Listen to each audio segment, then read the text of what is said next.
السلام عليكم ورحمة الله وبركاته. ازيكم حبايب قلب ام لولو؟ عاملين ايه؟ يا رب تكونوا بخير ان شاء الله. يا ريت ان شاء الله كده، اللي ما شافش القناة وشافها لأول مرة وبيشوفها لأول مرة، يا ريت لايك وسبسكرايب. احنا النهاردة ان شاء الله هنعمل كاتشب بطريقة سهلة جدا جدا جدا ومن غير مواد حافظة، وهيبقى احلى من الجاهز كمان بإذن الله. احنا هنا معانا نص كيلو طماطم مغسولة ومسلوقه ومضروبه في الخلاط، تمام، وصفتها. زي ما انتوا عارفين ان انا بحب اصفي الطماطم، مهما اسلقها لازم اصفيها، تمام. نص كيلو. ومعانا نص معلقه صغيره توم باودر، نص معلقه صغيره بصل باودر، وفصين توم، وخمس فصوص قرنفل، وبصي على طرف المعلقه الصغيره بابريكا، بس كده. ونص فنجان قهوه سكر، فنجان القهوه نص سكر، ونص فنجان القهوه برضو خل، ومعلقه كبيره نشا للربط، تمام. احنا هنحط المقادير دي كلها على بعض. بسم الله. التوابل بتاعتنا والسكر والخل، وهنحطهم على البوتاجاز اهو يا حبايب قلبي، هم على البوتاجاز، تمام. احنا كده برضو هنشيل الحاجات دي يعني تغلي جلوه وتدي طعم كده للكاتشب، وبعد كده هنشيلها. شايفين البابريكا عملت لون حلو جدا للكاتشب، احلى من الجاهز.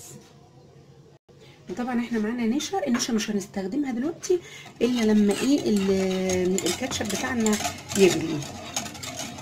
احنا طبعا سيبنا الكاتشب يغلي ليه، او الصلصه تغلي ليه، علشان يعني تتقل شويه قبل النشا.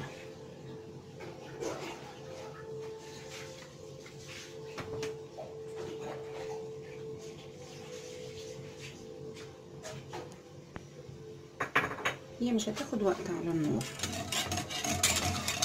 بس بيبقى جميل. وطبعا انتوا عارفين ولادنا بيحبوا الكاتشب، فاحنا بدل ما نشتريه من بره يا جماعه وما نعرفش بيتعمل ازاي والطماطم بتتعمل ازاي، فاحنا حاجتنا في البيت مضمونه ونضيفه، هيبقى جميل جدا باذن الله. هو كده انا غليته هلوه ليه؟ انا ممكن كنت ضفت الحاجات دي قبل سلق الطماطم، بس انا مش عايزه اديها طعم قوي، انا عايزه اديها طعم ادي التوابل دي طعم خفيف، يعني ايه، ما يكونش ظاهر جدا ويغطي على طعم الكاتشب طبعا. بس هي طبعا الطريقه الصح دي باذن الله للكاتشب، وهتعجبك جدا وهتجربيها ان شاء الله وهتدعي لي باذن الله.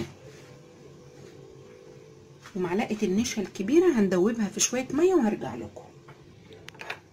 اهو النشا يا حبايبي، معلقه ميه، معلقه نشا واحده كبيره على معلقتين ميه كبيره، وبنقلبهم كويس جدا، تمام. ونستنى اول ما الكاتشب يغلي على البوتاجاز نضيف النشا والميه دي. احنا ما كترناش ميه، احنا 3 معالق بالكتير حطيناهم على النشا. احنا مش عايزين اكتر من هي معلقه واحده نشا، علشان يبقى القوام بتاعه مظبوط.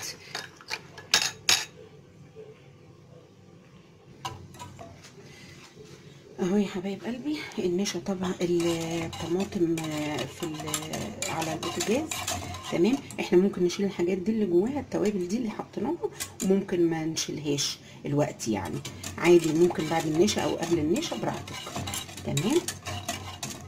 بس هو لما بيغلي غلوه كده في الصلصه بيدي طعم حلو ما شاء الله للكاتشب بتاعنا.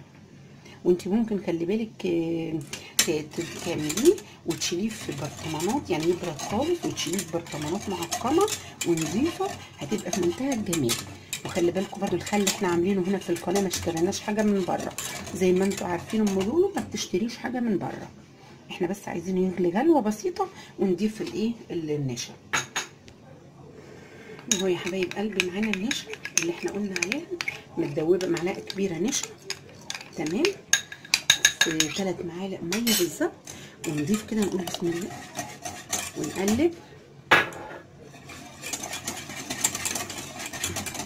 شايفه كده هو قوامه بيتقل، احنا مش عايزينه تقيل. ليه بقى؟ لانك لما بتسيبيه في التلاجة بيتقل جامد بعد كده لما بيبرد.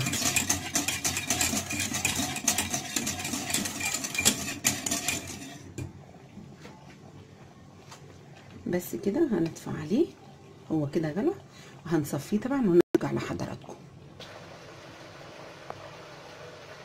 وهو يا حبايب قلبي الكاتشب بعد ما خلصته شايفين شكله جميل ازاي، وطعمه طبعا، والتوابل والله اللي حطيتها دي جميله جدا. بس اهم حاجه ما تزوديش، واحنا طبعا عبيناه في ازازه طبعا عشان نغش الاولاد. في ازازه كانت عندي من زمان، غسلتها كويس وعقمتها وحطيت فيها الكاتشب زي ما حضراتكم شايفين. المهم ان شاء الله يا رب يعجبكم الكاتشب لو جربتوه على طريقتي باذن الله. مش هتعملوا غير بالوصفه بتاعتي باذن الله. وشكرا جدا على مشاهدتكم، والسلام عليكم ورحمه الله.